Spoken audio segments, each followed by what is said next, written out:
Ahoy! It's me, Ron Gabaldon, coming at you again from a YouTube channel where I read Kurt Vonnegut books into it. Not sure if that's grammatically correct, but we're gonna go with it. Hey there. What's up, B? Okay, very well. Very good. That's nice. Okay, a little bit of action before we get into an audiobook. Always a good time. Okay, well that's just a problem now. Where was I? Oh yes, we're coming into the first part of a new series. This one is Mother Night by Kurt Vonnegut. Really fun one.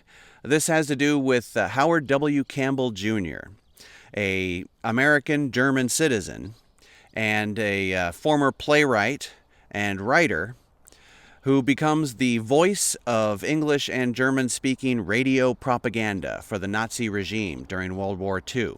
There's a lot in this book. There's a lot in this book, and especially with current events being what they are. And I find the same thing every time I read a Kurt Vonnegut book. It's like, well, that stuff's still going on. And maybe that was his point. This stuff is always going on. It's constantly going on. Humans, do we ever learn? Who knows? But anyway, enjoy this first part of Mother Night by Kurt Vonnegut. Don't worry about all that. That's just a lake. Here we go. Mother Night by Kurt Vonnegut. Part 1. Introduction through Chapter 9. Read by Ron Gabaldon. Introduction. This is the only story of mine whose moral I know. I don't think it's a marvelous moral. I simply happen to know what it is. We are what we pretend to be, so we must be careful about what we pretend to be. My personal experience with Nazi monkey business was limited. There were some vile and lively Native American fascists in my hometown of Indianapolis during the 30s, and somebody slipped me a copy of The Protocols of the Elders of Zion, I remember, which was supposed to be the Jews' secret plan for taking over the world.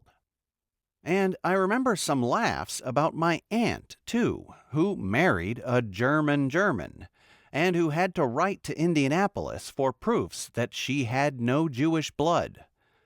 The Indianapolis mayor knew her from high school and dancing school, so he had fun putting ribbons and official seals all over the documents the Germans required, which made them look like 18th century peace treaties. After a while, the war came, and I was in it. And I was captured, so I got to see a little of Germany from the inside where the war was still going on. I was a private, a battalion scout, and under the terms of the Geneva Convention, I had to work for my keep, which was good, not bad. I didn't have to stay in prison all the time, somewhere out in the countryside.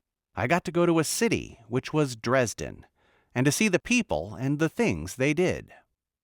There were about 100 of us in our particular work group, and we were put out as contract labor to a factory that was making a vitamin-enriched malt syrup for pregnant women. It tasted like thin honey laced with hickory smoke. It was good. I wish I had some right now. And the city was lovely, highly ornamented like Paris, and untouched by war. It was supposedly an open city, not to be attacked since there were no troop concentrations or war industries there. But high explosives were dropped on Dresden by American and British planes on the night of February 13th, 1945, just about 21 years ago, as I now write. There were no particular targets for the bombs. The hope was that they would create a lot of kindling and drive firemen underground. And then hundreds of thousands of tiny incendiaries were scattered all over the kindling, like seeds on freshly turned loam. More bombs were dropped to keep firemen in their holes, and all the little fires grew, joined one another, became one apocalyptic flame. Hey presto, firestorm! It was the largest massacre in European history, by the way. And so what? We didn't get to see the firestorm. We were in a cool meat locker under a slaughterhouse with our 6 guards and ranks of dressed cadavers of cattle, pigs, horses, and sheep. We heard the bombs walking around up there. Now and then there would be a gentle shower of calcimine. If we had gone above to take a look, we would have been turned into artifacts characteristic of firestorms, seeming pieces of charred firewood 2 or 3 feet long, ridiculously small human beings, or jumbo fried grasshoppers, if you will. The malt syrup factory was gone. Everything was gone, but the cellars where 135 Hansels and Gretels had been baked like gingerbread men. So we were put to work as corpse miners, breaking into shelters, bringing bodies out. And I got to see many German types of all ages as death had found them, usually with valuables in their laps. Sometimes relatives would come to watch us dig. They were interesting too. So much for Nazis and me. If I'd been born in Germany, I suppose I would have been a Nazi, bopping Jews and gypsies and Poles around, leaving boots sticking out of snowbanks, warming myself with my secretly virtuous insides. So it goes. There's another clear moral to this tale, now that I think about it. When you're dead, you're dead. And yet another moral occurs to me now. Make love when you can. It's good for you. Iowa City, 1966. Editor's note. In preparing this, the American edition of the Confessions of Howard W. Campbell, Jr., I have had to deal with writings concerned with more than mere informing or deceiving, as the case may be. Campbell was a writer as well as a person accused of extremely serious crimes, a one-time playwright of moderate reputation. To say that he was a writer is to say that the demands of art alone were enough to make him lie, and to lie without seeing any harm in it.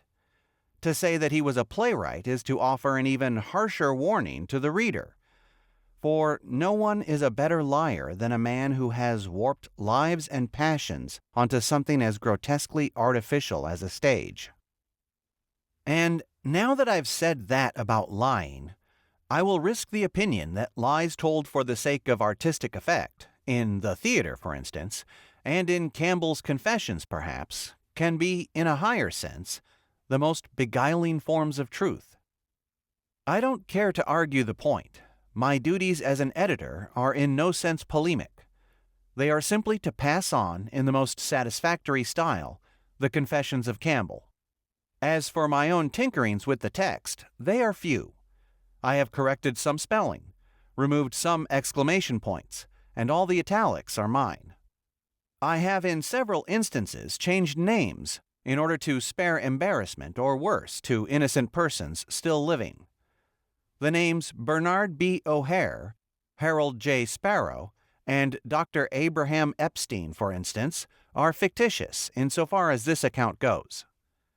Also fictitious are Sparrow's Army serial number and the title I have given to an American Legion post in the text. There is no Francis X. Donovan post of the American Legion in Brookline. There is one point at which my accuracy, rather than the accuracy of Howard W. Campbell, Jr., can be questioned. That point is in Chapter 22, in which Campbell quotes 3 of his poems in both English and German. In his manuscript, the English versions are perfectly clear. The German versions, however, recalled from memory by Campbell, are so hacked up and smeary with revisions as to be illegible, as often as not. Campbell was proud of himself as a writer in German, indifferent to his skill in English. In trying to justify his pride in his German, he worked over the German versions of the poems again and again and again, and was apparently never satisfied with them. So, in order to offer some idea in this edition as to what the poems were like in German, I have had to commission a delicate job of restoration. The person who did this job, who made vases out of shards, so to speak, was Mrs. Theodore Rowley of Cotuit, Massachusetts, a fine linguist and a respectable poetess in her own right. I have made significant cuts in only 2 places, In Chapter 39, I have made a cut that was insisted upon by my publisher's lawyer. In the original of that chapter, Campbell has one of the iron guardsmen of the White Sons of the American Constitution shouting at a G-man, "I'm a better American than you are. My father invented I Am an American Day." Witnesses agree that such a claim was made, but made without any apparent basis in fact. The lawyer's feelings is that to reproduce the claim in the body of the text would be to slander those persons who really did invent I Am an American Day. In the same chapter, incidentally, Campbell is, according to witnesses, at his most accurate in reporting exactly what was said. The actual death speech of Resi Noth, all agree, is reproduced by Campbell word for word. The only other cutting I have done is in Chapter 23, which is pornographic in the original. I would have considered myself honor-bound to present that chapter unboulderized, were it not for Campbell's request, right in the body of the text, that some editor perform the emasculation. The title of the book is Campbell's, taking from a speech by Mephistopheles in Goethe's Faust, as translated by Carlyle F. McIntyre, New Directions, 1941. The speech is this: I am a part of the part that at first was all, part of the darkness that gave birth to light, that supercilious light which now disputes with Mother Night her ancient rank and space, and yet cannot succeed no matter how it struggles. It sticks to matter and can't get free. Light flows from substance, makes it beautiful. Solids can check its path. So I hope it won't be long till light and the world's stuff are destroyed together. The dedication of the book is Campbell's too. Of the dedication, Campbell wrote this in a chapter he later discarded. Before seeing what sort of book I was going to have here, I wrote the dedication to Mata Hari. She whored in the interest of espionage, and so did I. Now that I've seen some of the book, I would prefer to dedicate it to someone less exotic, less fantastic, more contemporary, less of a creature of silent film. I would prefer to dedicate it to one familiar person, male or female, widely known to have done evil while saying to himself, "A very good me, the real me, a me made in heaven, is hidden deep inside." I can think of many examples, could rattle them off after the fashion of a Gilbert and Sullivan patter song. But there is no single name to which I might aptly dedicate this book, unless it would be my own. Let me honor myself in that fashion, then. This book is rededicated to Howard W. Campbell, Jr., a man who served evil too openly and good too secretly, the crime of his times. Kurt Vonnegut, Jr. The Confessions of Howard W. Campbell, Jr. To Mata Hari. Breathes there a man with soul so dead, who never to himself hath said, "This is my own, my native land," whose heart hath ne'er within him burned, as home his footsteps he hath turned from wandering on a foreign strand. Sir Walter Scott. Chapter 1. Tiglath-Pileser III. My name is Howard W. Campbell, Jr. I am an American by birth, a Nazi by reputation, and a nationless person by inclination. The year in which I write this book is 1961. I address this book of mine to Mr. Tuvia Friedman, director of the Haifa Institute for the Documentation of War Criminals, and to whomever else this may concern. Why should this book interest Mr. Friedman? Because it is written by a man suspected of being a war criminal. Mr. Friedman is a specialist in such persons. He has expressed an eagerness to have any writings I might care to add to his archives of Nazi villainy. He is so eager as to give me a typewriter, free stenographic service, and the use of research assistants who will run down any facts I may need in order to make my account complete and accurate. I am behind bars. I am behind bars in a nice new jail in Old Jerusalem. I am awaiting a fair trial for my war crimes by the Republic of Israel. It is a curious typewriter Mr. Friedman has given to me, and an appropriate typewriter, too. It is a typewriter that was obviously made in Germany during the Second World War. How can I tell?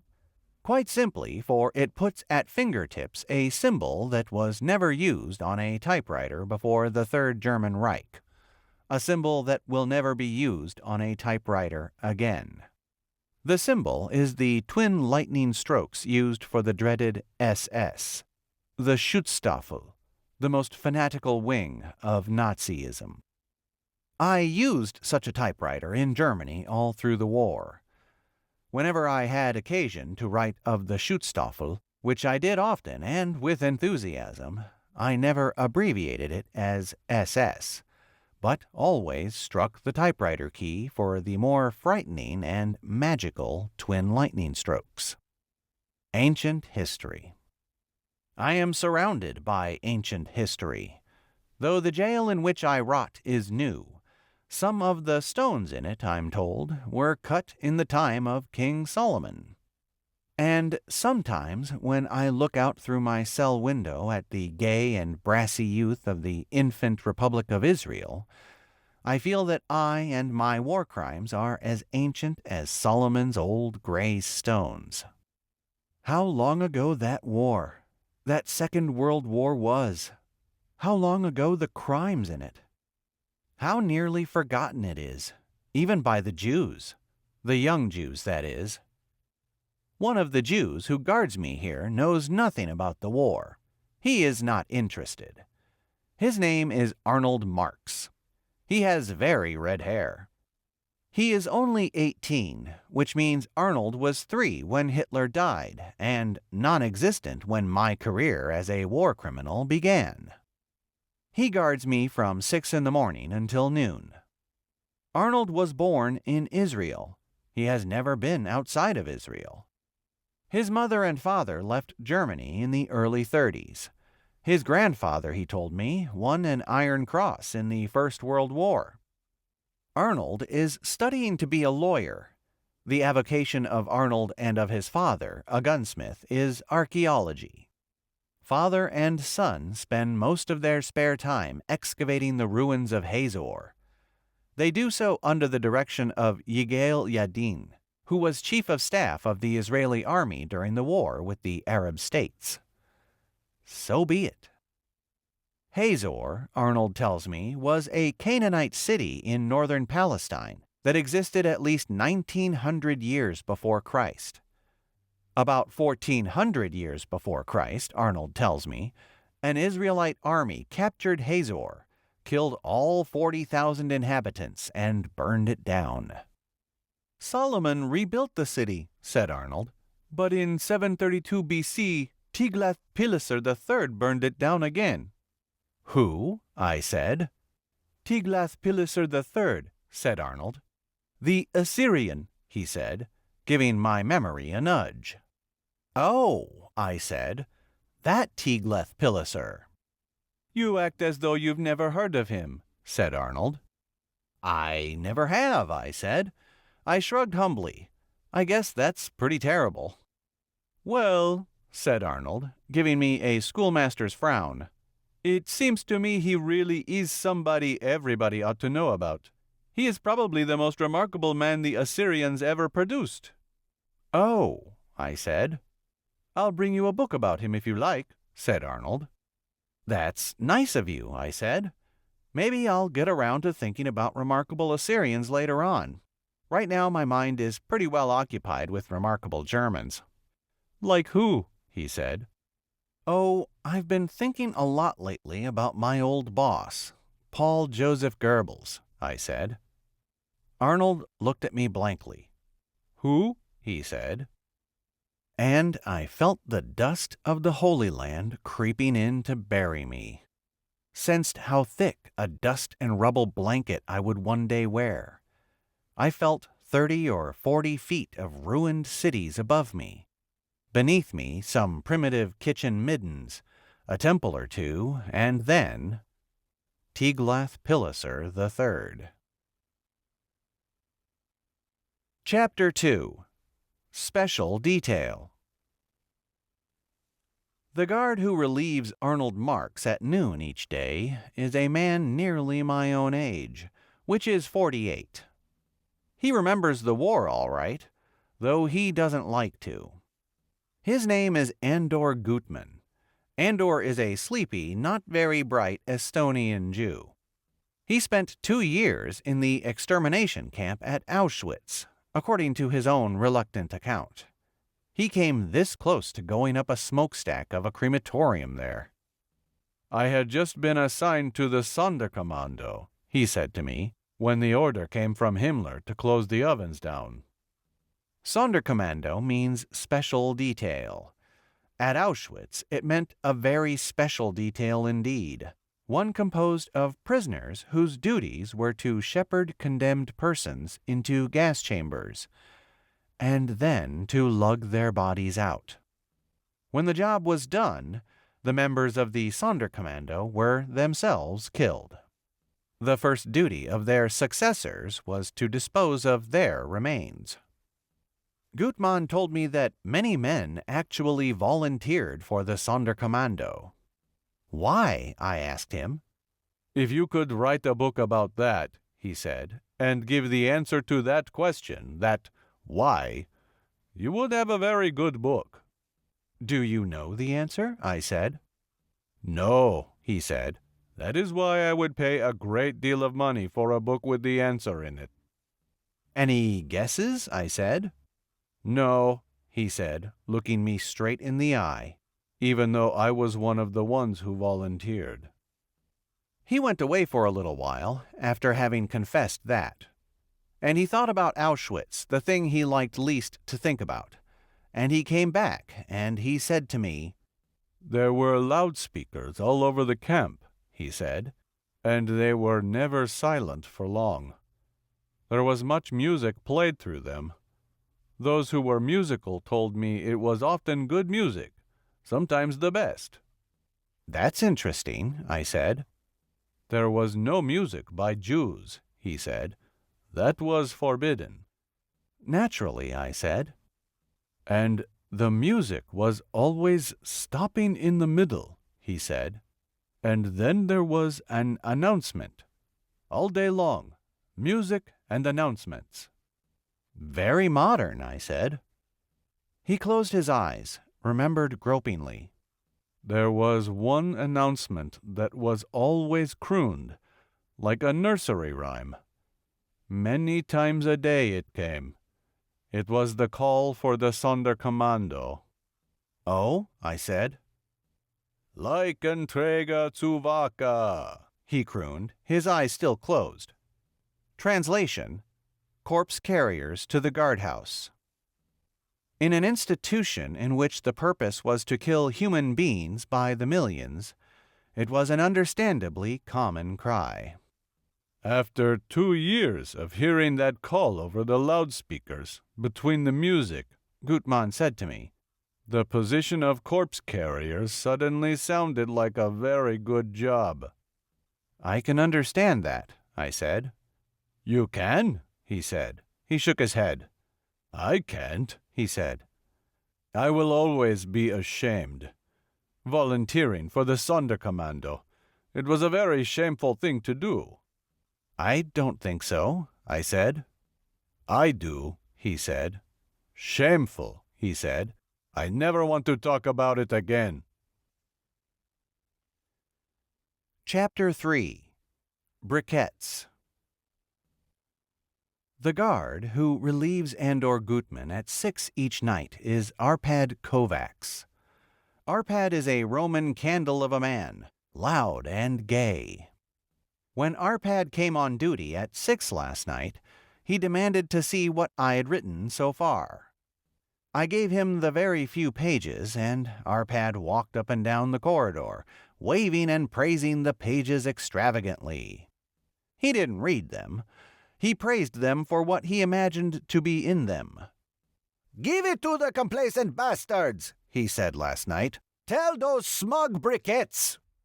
By briquettes, he meant people who did nothing to save their own lives or anybody else's life when the Nazis took over, who were willing to go meekly all the way to the gas chambers if that's where the Nazis wanted them to go.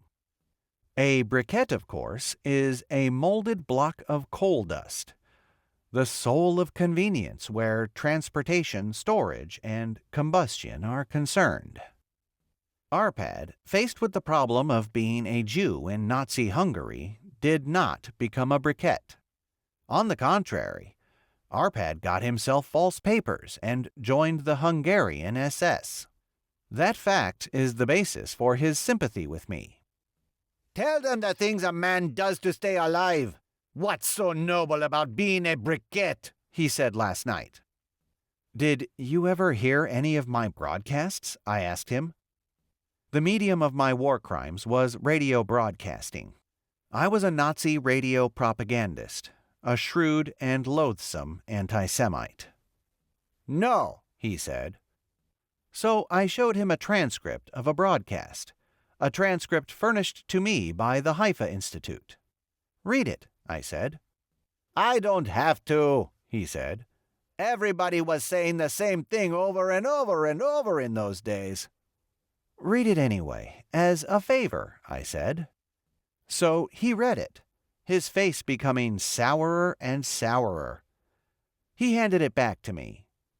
"You disappoint me," he said. "Oh?" I said. "It's so weak," he said. "It has no body, no paprika, no zest. I thought you were a master of racial invective." "I'm not," I said. "If any member of my SS platoon had spoken in such a friendly way about the Jews," said Arpad, "I would have had him shot for treason. Goebbels should have fired you and hired me as a radio scourge of the Jews. I would have raised blisters around the world." "You were already doing your part with the SS platoon," I said. Arpad beamed, remembering his SS days. "What an Aryan I made," he said. "Nobody ever suspected you?" I said. "How would they dare?" he said. "I was such a pure and terrifying Aryan that they even put me in a special detachment. Its mission was to find out how the Jews always knew what the SS was going to do next. There was a leak somewhere, and we were out to stop it." He looked bitter and affronted, remembering it, even though he had been that leak. "Was the detachment successful in its mission?" I said. "I am happy to say," said Arpad, "that 14 SS men were shot on our recommendation. Adolf Eichmann himself congratulated us." "You met him, did you?" I said. "Yes," said Arpad, "and I'm sorry I didn't know at the time how important he was." "Why?" I said. "I would have killed him," said Arpad. Chapter 4. Leather Straps. Bernard Mengel, a Polish Jew who guards me from midnight until 6 in the morning, is also a man of my age. He once saved his own life in the Second World War by playing so dead that a German soldier pulled out 3 of his teeth without suspecting that Mengel was not a corpse. The soldier wanted Mengel's 3 gold inlays. He got them. Mengel tells me that I sleep very noisily here in jail, tossing and talking all night. "You are the only man I ever heard of," Mengel said to me this morning, "who has a bad conscience about what he did in the war. Everybody else, no matter what side he was on, no matter what he did, is sure a good man could not have acted in any other way." "What makes you think I have a bad conscience?" I said. "The way you sleep, the way you dream," he said. "Even Hess did not sleep like that. He slept like a saint right up to the end." Mengele was speaking of Rudolf Franz Hess, the commandant of the extermination camp at Auschwitz. In his tender care, literally millions of Jews were gassed. Mengele knew a little about Hess. Before emigrating to Israel in 1947, Mengele helped to hang Hess. And he didn't do it with testimony either. He did it with his two big hands. "When Hess was hanged," he told me, "the strap around his ankles, I put that on and made it tight." "Did that give you a lot of satisfaction?" I said. "No," he said. "I was like almost everybody who came through that war." "What do you mean?" I said. "I got so I couldn't feel anything," said Mengele. "Every job was a job to do, and no job was any better or any worse than any other. After we finished hanging Hess," Mengele said to me, "I packed up my clothes to go home. The catch on my suitcase was broken, so I buckled it shut with a big leather strap. Twice within an hour I did the very same job. Once to Hess, and once to my suitcase. Both jobs felt about the same." Chapter 5. Last Full Measure. I, too, knew Rudolf Hess, commandant of Auschwitz. I met him at a New Year's Eve party in Warsaw during the war, the start of 1944. Hess heard that I was a writer, and he got me to one side at the party, and he said he wished he could write. "How I envy you creative people," he said to me. "Creativity is a gift from the gods." Hess said he had some marvelous stories to tell. He said they were all true, but that people wouldn't be able to believe them. Hess could not tell me the stories, he said, until the war was won. After the war, he said, we might collaborate. "I can talk it," he said, "but I can't write it." He looked to me for pity. "When I sit down to write," he said, "I freeze." What was I doing in Warsaw? I had been ordered there by my boss, Reichsleiter Dr. Paul Joseph Goebbels, head of the German Ministry of Popular Enlightenment and Propaganda. I had a certain amount of skill as a dramatist, and Dr. Goebbels wanted me to use it. Dr. Goebbels wanted me to write a pageant honoring the German soldiers who had given their last full measure of devotion, who had died, that is, putting down the uprising of the Jews in the Warsaw Ghetto. Dr. Goebbels had a dream of producing the pageant annually in Warsaw after the war, of letting the ruins of the ghetto stand forever as a setting for it. "There would be Jews in the pageant?" I asked him. "Certainly," he said. "Thousands of them." "May I ask, sir," I said, "where you expect to find any Jews after the war?" He saw the humor in this. "A very good question," he said, chuckling.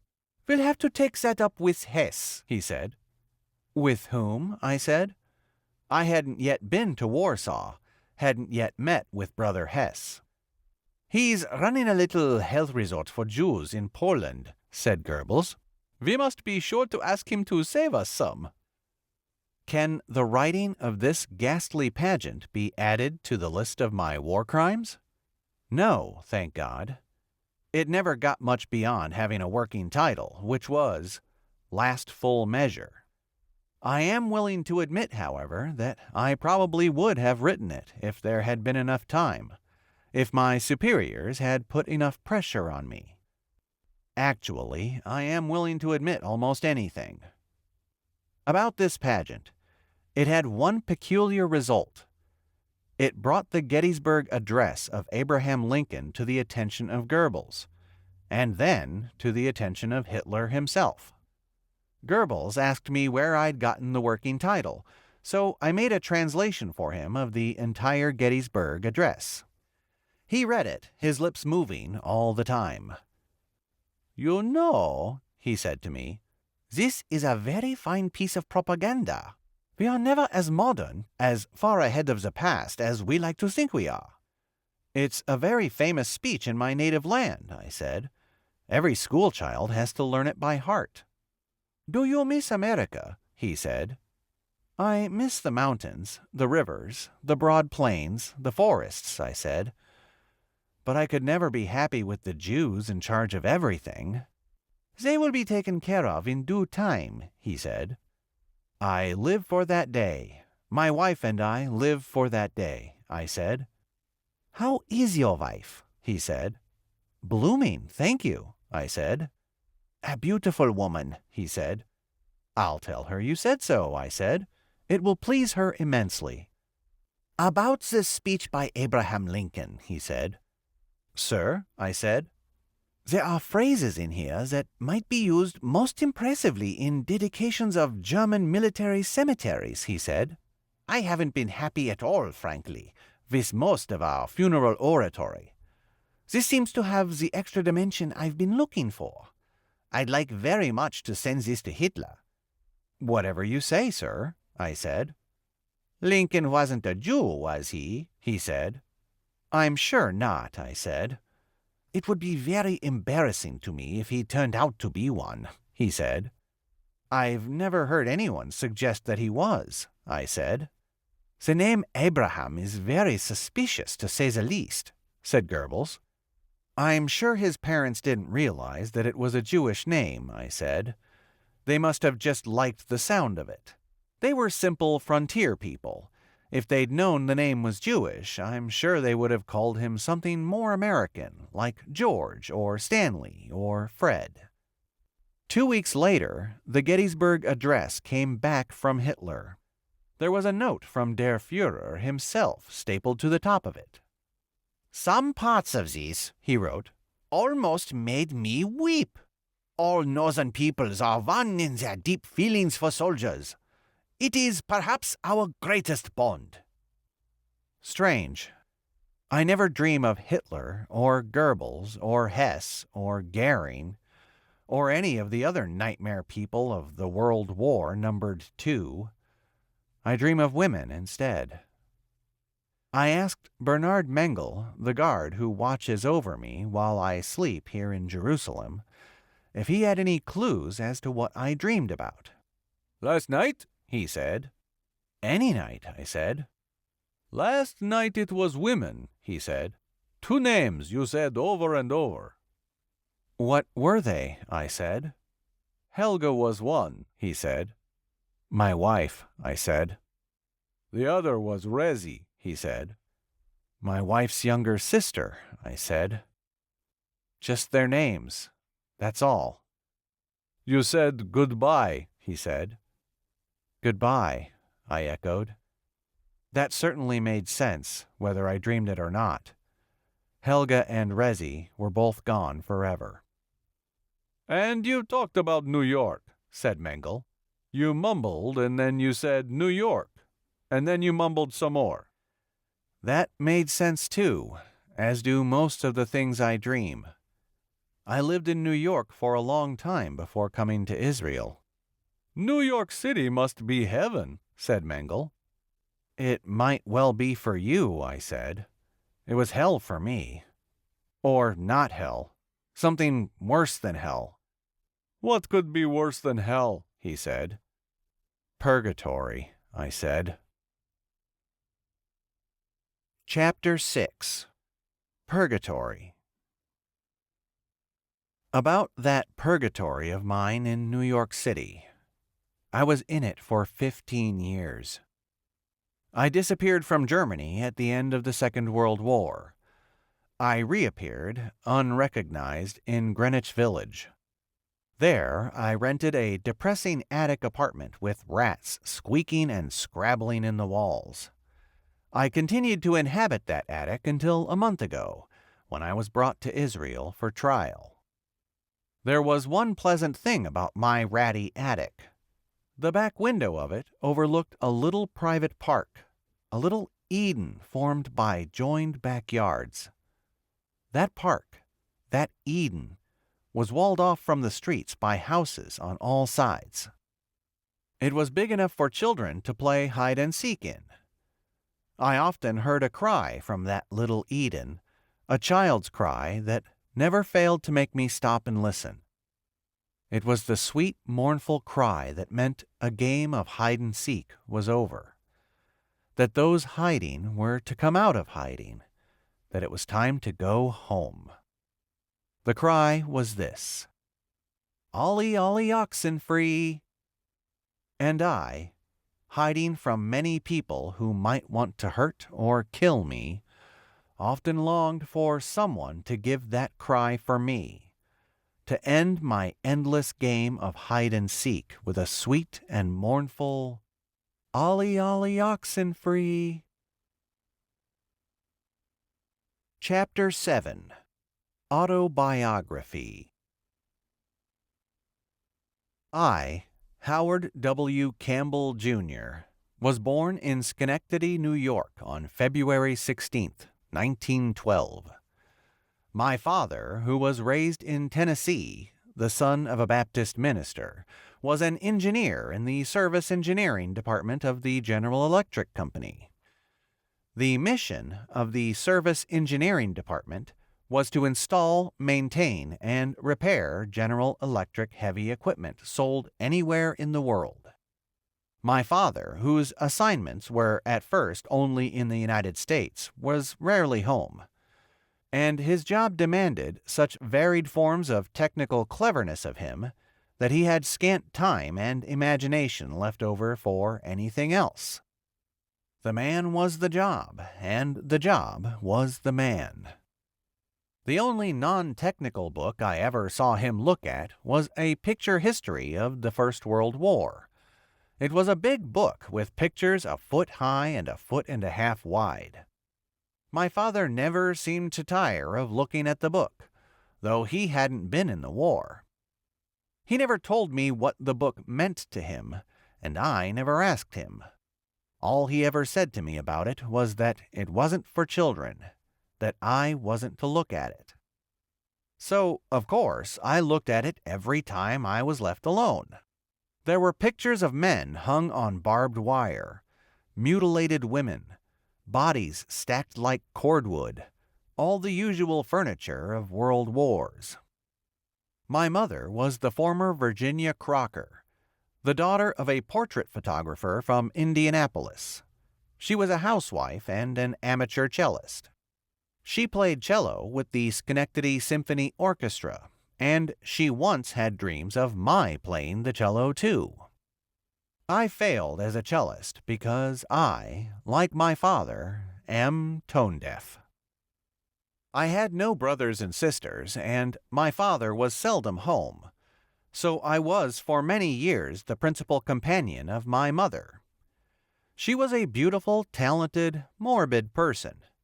I think she was drunk most of the time. I remember a time when she filled a saucer with a mixture of rubbing alcohol and table salt. She put the saucer on the kitchen table, turned out all the lights, and had me sit facing her across the table. Then she touched off the mixture with a match. The flame was almost pure yellow, a sodium flame, and it made her look like a corpse to me. Made me look like a corpse to her.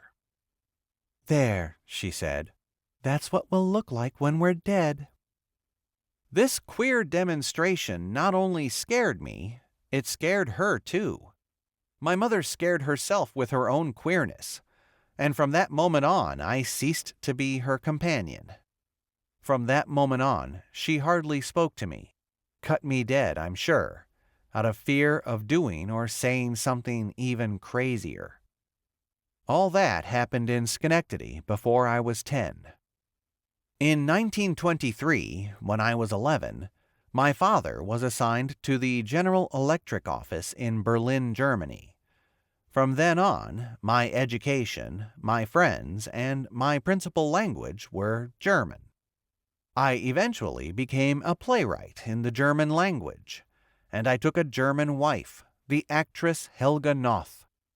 Helga Noth was the elder of the two daughters of Werner Noth, the chief of police of Berlin. My father and mother left Germany in 1939 when war came. My wife and I stayed on. I earned my keep until the war ended in 1945 as a writer and broadcaster of Nazi propaganda to the English-speaking world. I was the leading expert on American problems in the Ministry of Popular Enlightenment and Propaganda. When the war was ending, I was high on the list of war criminals, largely because my offenses were so obscenely public. I was captured by one Lieutenant Bernard B. O'Hare of the American Third Army near Hursfield on April 12, 1945. I was on a motorcycle, unarmed. While entitled to a uniform, a blue and gold one, I was not wearing it. I was in a mufti, in a blue serge suit and a moth-eaten coat with a fur collar. As it happened, the Third Army had overrun Ohrdruf, the first Nazi death camp the Americans were to see, 2 days before. I was taken there, was forced to look at it all: the lime pits, the gallows, the whipping posts, at the gutted and scabby, bug-eyed, spavined dead in heaps. The idea was to show me the consequences of what I had done. The Ohrdruf gallows were capable of hanging 6 at a time. When I saw them, there was a dead camp guard at the end of each rope. And it was expected that I would hang soon too. I expected it myself, and I took an interest in the peace of the 6 guards at the ends of their ropes. They had died fast. My photograph was taken while I looked up at the gallows. Lieutenant O'Hare was standing behind me, lean as a young wolf, as full of hatred as a rattlesnake. The picture was on the cover of Life and came close to winning a Pulitzer Prize. Chapter 8. Auf Wiedersehen. I did not hang. I committed high treason, crimes against humanity, and crimes against my own conscience, and I got away with them until now. I got away with them because I was an American agent all through the war. My broadcasts carried coded information out of Germany. The code was a matter of mannerisms, pauses, emphases, coughs, seeming stumbles in certain key sentences. Persons I never saw gave me my instructions, told me in which sentences of a broadcast the mannerisms were to appear. I do not know to this day what information went out through me. From the simplicity of most of my instructions, I gathered that I was usually giving yes or no answers to questions that had been put to the spy apparatus.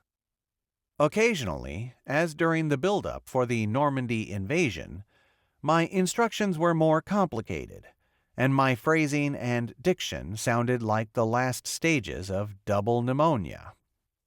That was the extent of my usefulness to the Allied cause, and that usefulness was what saved my neck.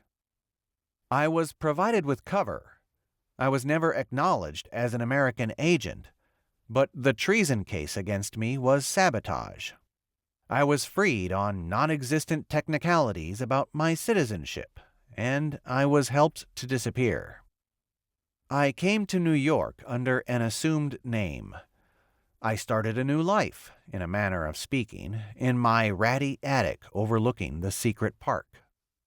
I was left alone, so much alone that I was able to take back my own name, and almost nobody wondered if I was the Howard W. Campbell, Jr. I would occasionally find my name in a newspaper or magazine, never as an important person, but as one name in a long list of names of war criminals who had disappeared. There were rumors of me in Iran, Argentina, Ireland. Israeli agents were said to be looking high and low for me. Be that as it may, no agent ever knocked on my door. Nobody knocked on my door, even though the name on my mailbox was plain for anybody to see: Howard W. Campbell, Jr. Until the very end of my purgatory in Greenwich Village, The closest I came to being detected in my infamy was when I went to a Jewish doctor in the same building as my attic. I had an infected thumb. The doctor's name was Abraham Epstein. He lived with his mother on the second floor. They had just moved in. When I gave him my name, it meant nothing to him. But it did mean something to his mother.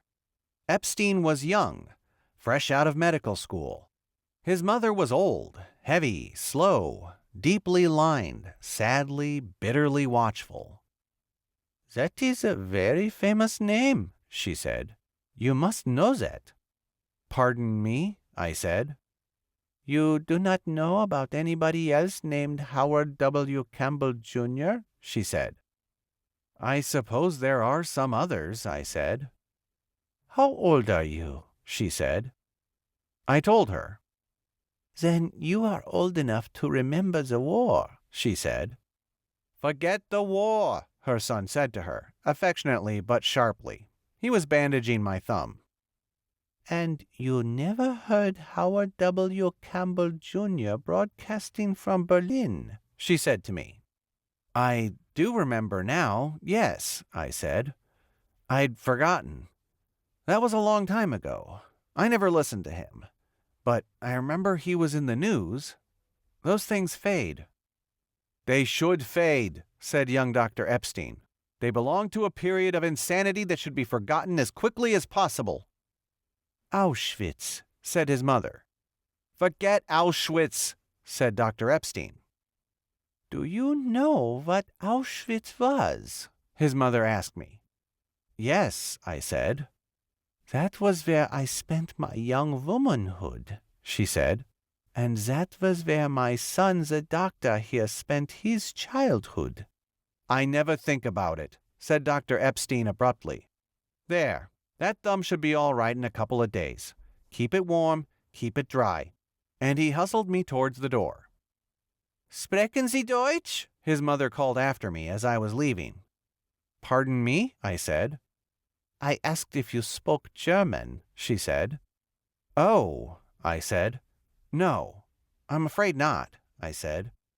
I experimented shyly with the language. "Nein?" I said. "That's no, isn't it?" "Very good," she said. "Auf Wiedersehen," I said. "That's goodbye, isn't it?" "Until we meet again," she said. "Oh," I said. "Well, auf Wiedersehen." "Auf Wiedersehen," she said.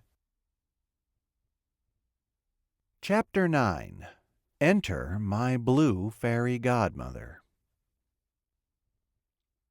I was recruited as an American agent in 1938, 3 years before America got into the war.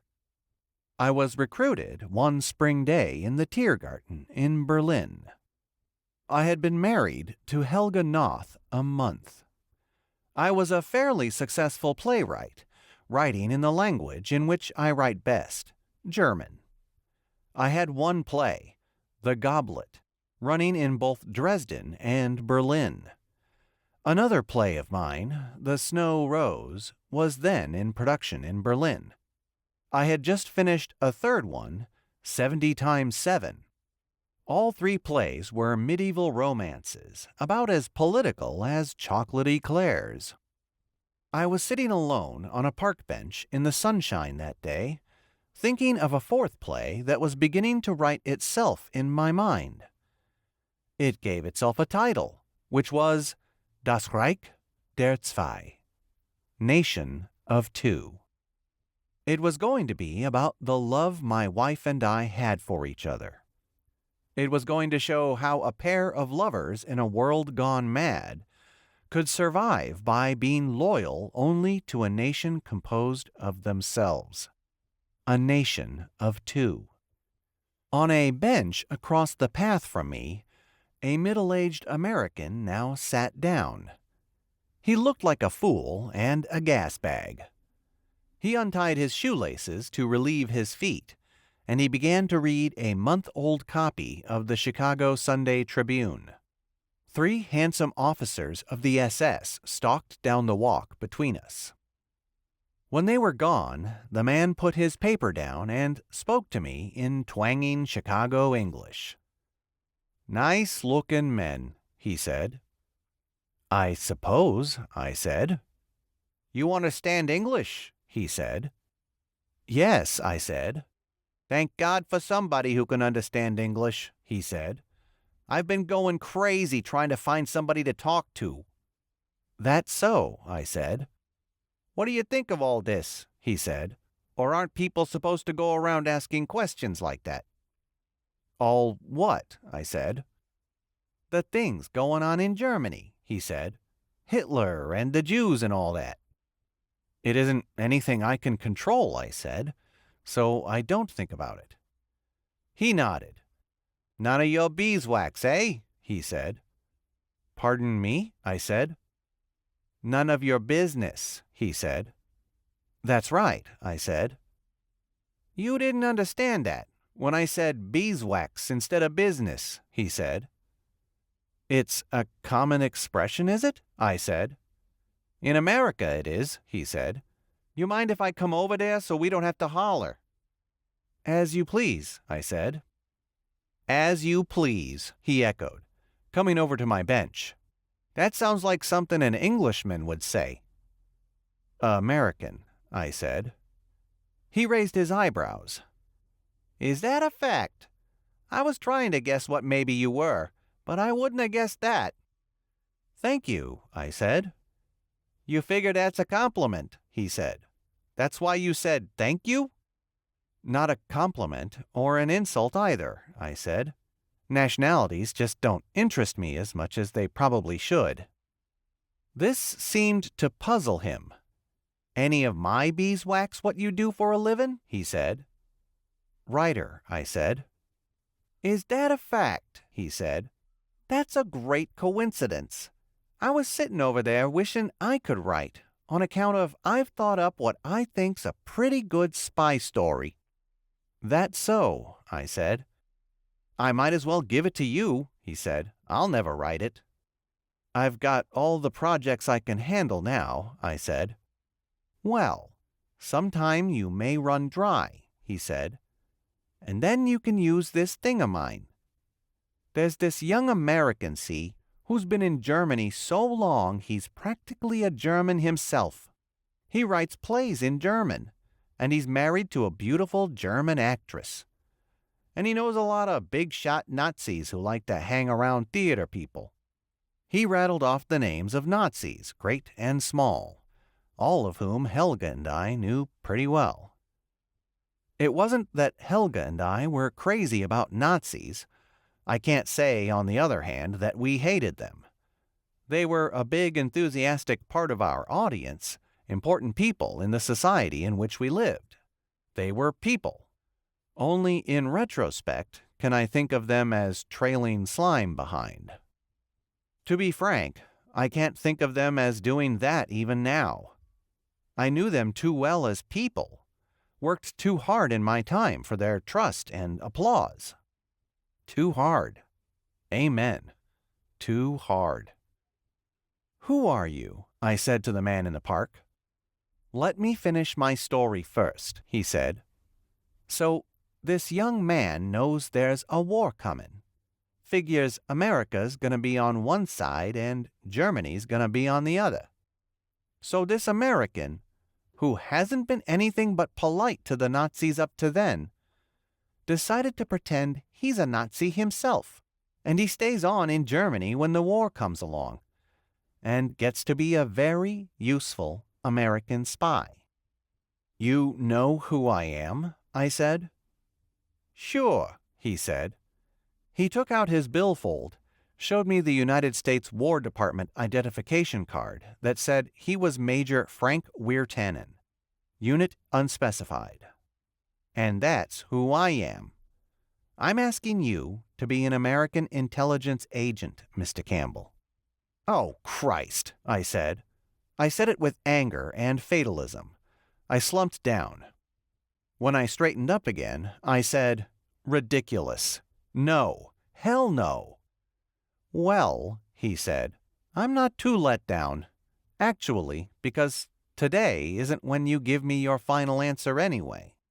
If you imagine that I'm going home to think it over, I said, you're mistaken. When I go home, it will be to have a fine meal with my beautiful wife, to listen to music, to make love to my wife, and to sleep like a log. I'm not a soldier, not a political man. I'm an artist. If war comes, I won't do anything to help it along. If war comes, it'll find me still working at my peaceful trade. He shook his head. I wish you all the luck in the world, Mr. Campbell, he said, but this war isn't going to let anybody stay in a peaceful trade. And I'm sorry to say it, he said, but the worse this Nazi thing gets, the less you're going to sleep like a log at night. We'll see, I said tautly. That's right, we'll see, he said. That's why I said you wouldn't give me your final answer today. You'll live your final answer. If you decide to go ahead with it, you'll go ahead with it strictly on your own, working your way up with the Nazis as high as you can go. Charming, I said. Well, it has this much charm to it, he said. You'd be an authentic hero, about 100 times braver than any ordinary man. A ramrod Wehrmacht general and a fat briefcase-carrying German civilian passed in front of us, talking with suppressed excitement. Howdy do, Major Wirtanen said to them amiably. They snorted in contempt, walked on. You'll be volunteering right at the start of a war to be a dead man. Even if you live through the war without being caught, you'll find your reputation gone, and probably very little to live for, he said. You make it sound very attractive, I said. I think there's a chance I've made it attractive to you, he said. I saw the play you've got running now, and I've read the one you're going to open. Oh, I said, and what did you learn from those? He smiled. That you admire pure hearts and heroes, he said. That you love good and hate evil, he said, and that you believe in romance. He didn't mention the best reason for expecting me to go on and be a spy. The best reason was that I was a ham. As a spy of the sort he described, I would have an opportunity for some pretty grand acting. I would fool everyone with my brilliant interpretation of a Nazi, inside and out. And I did fool everybody. I began to strut like Hitler's right-hand man, and nobody saw the honest me I hid so deep inside. Can I prove I was an American spy? My unbroken lily-white neck is Exhibit A, and it's the only exhibit I have. Those whose duty it is to find me guilty or innocent of crimes against humanity are welcome to examine it in detail. The government of the United States neither confirms nor denies that I was an agent of theirs. That's a little something anyway, that they don't deny the possibility. They twitch away that tidbit, however, by denying that Frank Wirtanen ever served that government in any branch. Nobody believes in him but me, so I will hereinafter speak of him often as my blue fairy godmother. One of the many things my blue fairy godmother told me was the sign and countersign that would identify me to my contact, and my contact to me if war should come. The sign was "Make new friends." The countersign was "But keep the old." My lawyer here, the learned counsel for the defense, is a Mr. Alvin Dobrowitz. He grew up in America, something I never did. And Mr. Dobrowitz tells me that the sign and countersign are part of a song often sung by an idealistic American girls' organization called the Brownies. The full lyric, according to Mr. Dobrowitz, is, "Make new friends, but keep the old. One is silver, the other's gold."